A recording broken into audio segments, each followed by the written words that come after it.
Today I'm going to do a hack for GoPro mounts or anything that you might need a handle or an attachment for. So I bought these. These are tripod mounts for a GoPro. And because everybody's trying to save money, right? They only give you one of these things. Now, I get it that with GoPros, you get a whole bunch of them and, you can just swap them out. But the thing is, for me, I like to have an attachment for each one of the fittings so I don't have to mess around. Now, I don't know what it costs, and, I don't want to be super cheap, but, I decided that I'm not going to buy more mounts and I don't want to interchange mounts. So I'm going to make a couple of my own. Now, if a lot of you have like old, like I don't know, I collect screws and things like that when I take things apart, and you'll have if you have a bunch of screws.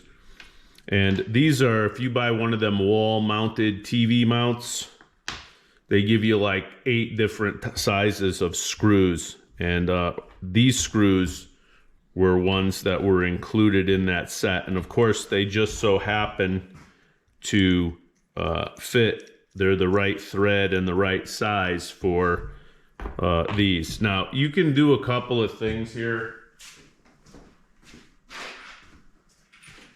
depending on what you want to do. So this one actually is the right length. And if you put this in, right, maybe that's the wrong screw. It might be the wrong one. Okay. So if you put this one in and you can screw this down in there, it will screw up flush on there, and you're good to go if you want to cinch it with a screwdriver, or if you want to tack a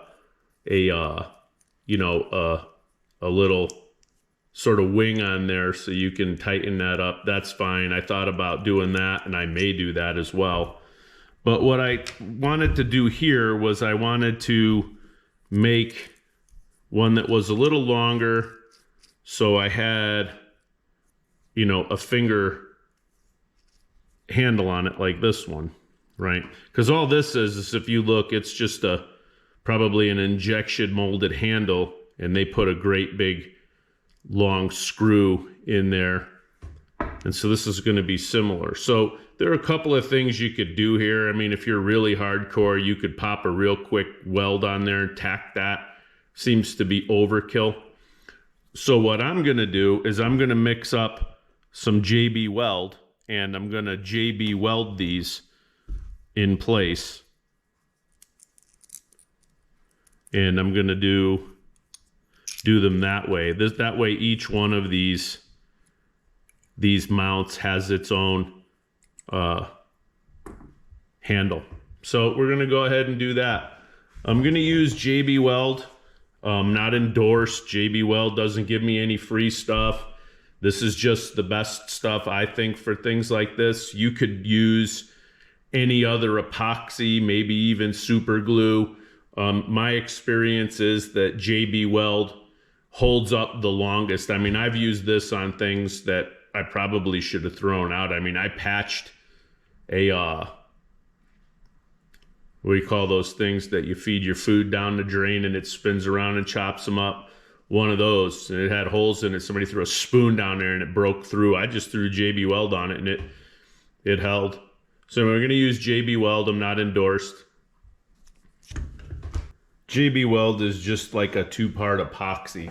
And so what I'm going to do, I've already put out 2 parts. You mix it together.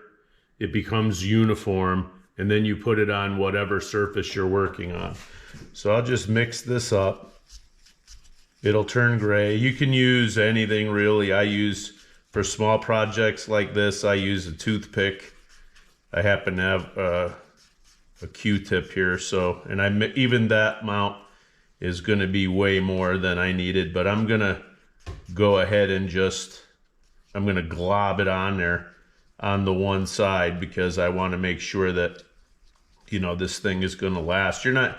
It will. I just tend to be obsessive about things, and so this is way overkill on holding any of these together. So now if you look, we're gonna get in here, and I'm just gonna go ahead and it's gonna move around, and you're gonna probably have to set it and trim it up once everything is done. But you want to get it in there and sort of work the JB Weld, and it's not going to be super the way I'm doing it, it's not going to be super pretty, but I don't care. I'm more about form or function than form. So we'll get all that in there. We'll spin this around a little bit. We'll make it look like kind of neat, and then we'll just let it set. You don't have to go crazy and make it into art, but you can make it neat. And in the end, the cool thing is you can always work your JB Weld in the end and clean it up. So it doesn't have to be like sloppy. So this one's done. It's not super pretty, but we'll clean it up when we're done and see how that goes. And I just use these clamps because it holds them more or less level. I don't really like stuff moving around too much. You only got two hands, right? So you gotta use some other tools. And so this one, I'm gonna do a little bit of a neater job, come at this differently. And then you just let it set, and in a few hours you should be able to use them and clean them up, and you're good to go. Now the only thing is there's nothing on here really to grip. All right, so I use this all-in-one tool, like a Dremel, and I will just rough this up a little bit. That actually, if you can see it, just putting those little ridges in there, that actually gave enough grip on there so you can get some grip to it and put that on there pretty tight.